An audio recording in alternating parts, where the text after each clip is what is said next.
नमस्कार, मैं हूं शिवेंद्र श्रीवास्तव और आप देख रहे हैं श्रेष्ठ भारत। दिल्ली का चुनाव यानी देश का चुनाव, यानी साख का चुनाव। साख हर उस सियासी पार्टी की जिसने इस चुनाव में भाग लिया है। बीजेपी के लिए 27 साल बाद सत्ता में वापसी की उम्मीद है, तो आम आदमी पार्टी के लिए तीसरी बार अपनी सरकार बनाने की गुंजाइश। वहीं तीसरी तरफ कांग्रेस के लिए ये नाक की लड़ाई है, ये साख की लड़ाई है। ये ऐसी लड़ाई है जिसमें कोई कोर कसर नहीं छोड़ना चाहता। आपको याद होगा 2015 में जब आम आदमी पार्टी की सरकार बनी थी और उसको गिरना पड़ा था, तो उस वक्त एक बात सामने आई थी कि क्या नंबर ही सबसे बड़ी चीज़ है, और नंबर ना होने की वजह से तमाम और दूसरी वजहों से क्या सरकार गिर जाएगी, और उसका फ़ायदा उठाने की कोशिश की थी भारतीय जनता पार्टी ने। लेकिन अगली बार फिर से जब चुनाव हुए तो फिर से उनको मुंह की खानी पड़ी।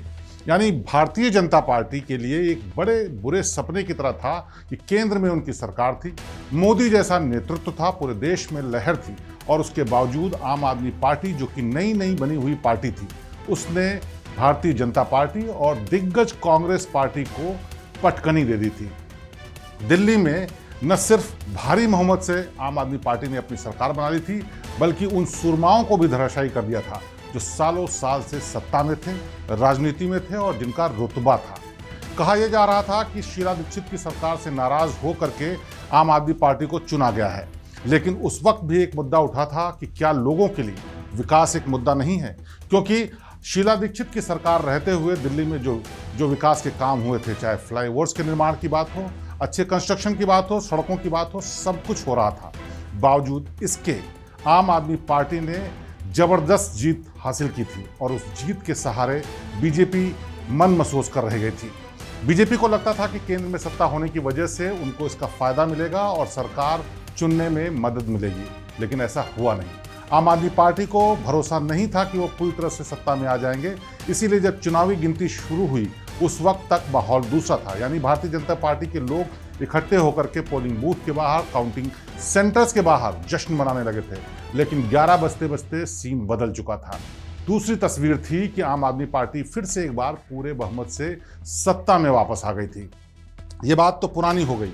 उसके 10 साल बीतने के बाद अब भी सवाल उठता है कि क्या वाकई राजनीति में विकास ही मुद्दा रहता है या फिर कुछ और मुद्दे आ जाते हैं। तो हम आपको बता दें कि आम आदमी पार्टी जब सत्ता में आई तो उसने एक नई परंपरा शुरू की। वो परंपरा थी लोगों को मुफ्त में चीज़ें देने की। सबसे पहले उन्होंने बिजली मुफ्त देने की बात की, फिर पानी मुफ्त देने की बात की, और दिल्ली की जनता को उसका फ़ायदा भी हुआ। शायद इसी का फ़ायदा उठा करके जनता ने केजरीवाल को भर भर के वोट दिए, और नतीजा ये रहा कि छोटी सी पार्टी, जो एक क्षेत्रीय पार्टी थी जिसका कहीं नामो निशान नहीं था, आम आदमी पार्टी आम लोगों की पार्टी बन गई और उसने सत्ता में जबरदस्त केजरीवाल को वापसी दिलाई। लेकिन बीते वक्त के साथ सवाल ये भी उठने लगा कि क्या विकास के मुद्दों पर फ्री का मुद्दा भारी हो जाएगा, लेकिन लगता ऐसा नहीं है। जनता चाहे जो कहे, समझदार लोग चाहे जो कहें, राजनीतिक चाहे जो लोग कहें, विश्लेषक लोग चाहे जो कुछ कहें, लेकिन ये दिखाई देता है कि फ्री की चीज़ें आज भी जनता को चाहिए। तभी इन 10 सालों के बाद तस्वीर आज ऐसी है कि हर सियासी पार्टी कुछ न कुछ फ्री देने की बात कर रही है। आम आदमी पार्टी की शुरू हुई ये परंपरा तमाम दूसरे सियासी दल भी पूरी तरह से पालन कर रहे हैं। सबसे पहले चुनाव में बीजेपी ने अलग अलग राज्यों में इस परंपरा को शुरू किया। उन्होंने कहा मुफ्त राशन देंगे, मुफ्त बिजली देंगे, मुफ्त पानी देंगे, मुफ्त सिलेंडर देंगे, और पेंशन और महिलाओं और बच्चों के लिए भी उन्होंने स्कीम्स निकालनी शुरू की।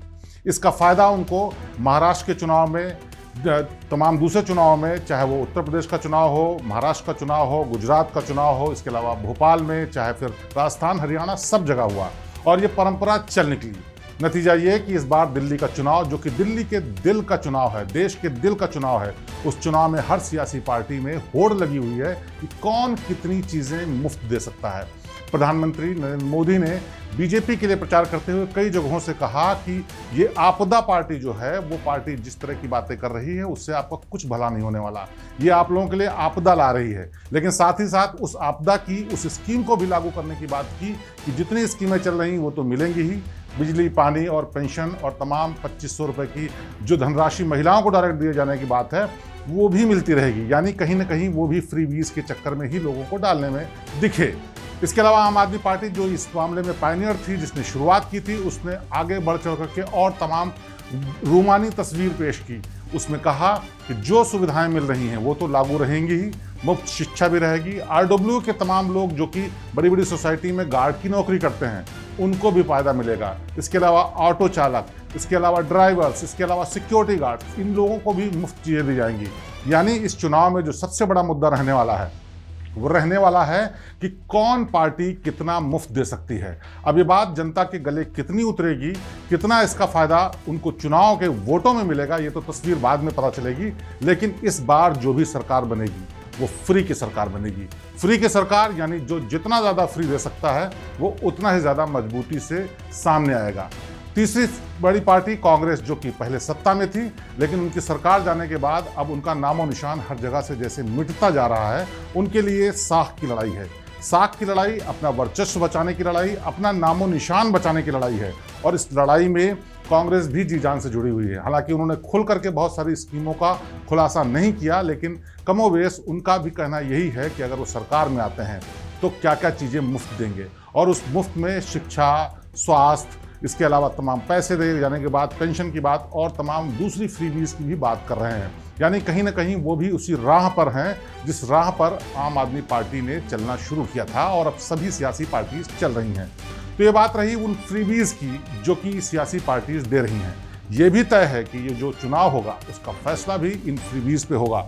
यानी मुफ्त में कौन कितना दे सकता है, जनता कितना किससे पा सकती है, ये बहुत बड़ा फैसला करने वाला कारण बनेगा।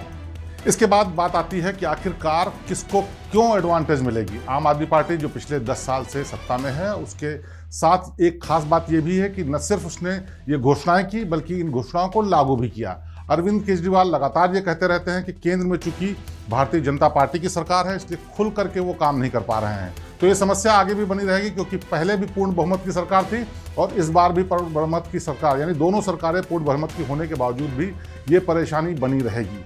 लेकिन अरविंद केजरीवाल के साथ तमाम नेगेटिव चीज़ें ये भी हैं कि उनके ऊपर भ्रष्टाचार के आरोप लगे हैं, खुद जेल जा चुके हैं, उनके मंत्री कई जेल जा चुके हैं, उनके विधायकों के खिलाफ मुकदमा दर्ज हुआ, यहाँ तक कि चुनाव के दिन तक भी उनके 2 विधायकों के खिलाफ मुकदमा दर्ज हुआ।